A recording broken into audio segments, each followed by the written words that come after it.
नमस्कार सभी बंधुओं को, माताओं बहनों को, बच्चों को सादर नमस्कार। आप सभी जानते हैं कि कहानी जो विधा है हिंदी साहित्य की, अपने में एक बहुत अद्भुत है, बहुत प्रभावी है और बहुत ही हमारे लिए प्रेरणा स्रोत है। जैसे मैं ये कह सकता हूँ कि हमने हमारे जितने भी वयोवृद्ध हैं, युवा हैं, तरुण हैं, बच्चे हैं, किशोर बाल कोई भी हो, तो सभी ने कोई ना कोई कहानी सुनी है और सभी ने कोई ना कोई कहानी कही भी है।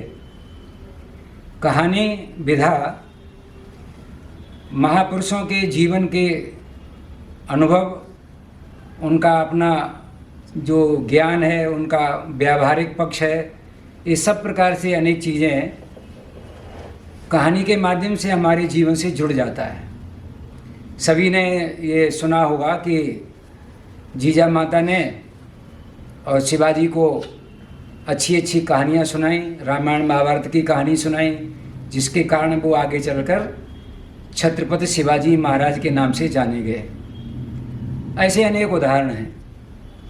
उपनिषदों की कहानियाँ, पुराणों की कहानियाँ और वर्तमान की जो जीवन है उसमें बहुत सारी कहानी घटती हैं, तो उनका उल्लेख होना ज़रूरी है। जब हम हिंदी भाषा के विकास की बात करते हैं, और अंग्रेज़ी भाषा भी हो सकती है, भाषा मतलब कोई भी भाषा हो, भाषा का जो विकास है वो भी सुनने से, कहने से, लिखने से होता है। उसी में एक ये विधा है कहानी कथन। विद्यावारिधि ब्रज प्रदेश ने ये विचार किया कि अपने प्रचार विभाग के माध्यम से हमारे विद्यालयों के जो भैया बहन हैं वो यहाँ पर आएँ या हम अपनी टीम के साथ उनके विद्यालय में जाएं, उनसे बातचीत करें, उनको प्रेरित करें कि वो महापुरुषों की कथाएं सुनाएं। इसी संदर्भ में आज ये हमारा सौभाग्य है कि पहली बार आज जहाँ हम इसका श्री गणेश कर रहे हैं कि सुनो कहानी, ये एक धारावाहिक के रूप में एक क्रम चलता रहेगा और अनेक नई नई कहानियाँ आपको सुनने को मिलेंगी। आज कृष्णचंद्र गांधी सरस्वती विद्या मंदिर इंटर कॉलेज माधव कुंज मथुरा के भैया आदिश जैन ये कक्षा द्वादश के छात्र हैं और आपको अपनी कहानी सुनाएंगे।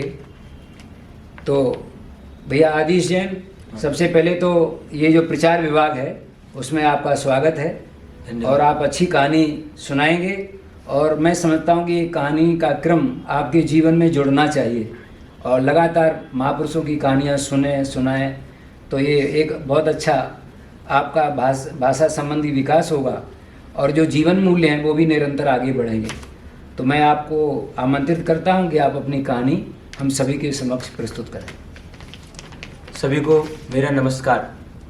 आज मैं आप सभी के समक्ष एक ऐसे महापुरुष, एक ऐसे महासंत, एक ऐसे दार्शनिक जिन्होंने भारत की भूमि पर जन्म लिया, ऐसे महापुरुष के बारे में मैं आपके लिए एक कहानी सुनाऊंगा, जिनकी कहानी को सुनकर मैं खुद शिक्षाप्रद हूँ एवं आप भी शिक्षाप्रद होंगे।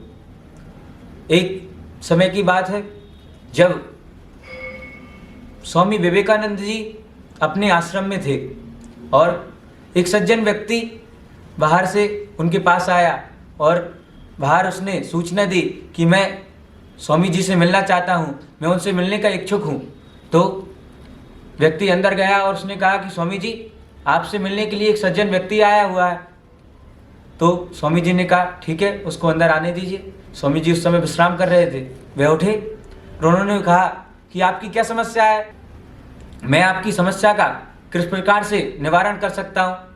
तो व्यक्ति ने कहा कि स्वामी जी, आप मेरे लिए बताइए कि हम अपने जीवन में उच्च लक्ष्य को कैसे प्राप्त करें, हम अपने जीवन में किस प्रकार से उन्नति एवं अच्छी शिक्षा एवं अच्छी दशा को किस प्रकार से प्राप्त करें, आप मार्गदर्शन कीजिए। तो स्वामी जी ने कहा मैं तुम्हारी समस्या का समाधान तो अवश्य करूंगा, लेकिन उसके पहले यह जो मेरा कुत्ता है इसके लिए आप बाहर कुछ समय के लिए घुमाने के लिए ले जाइए।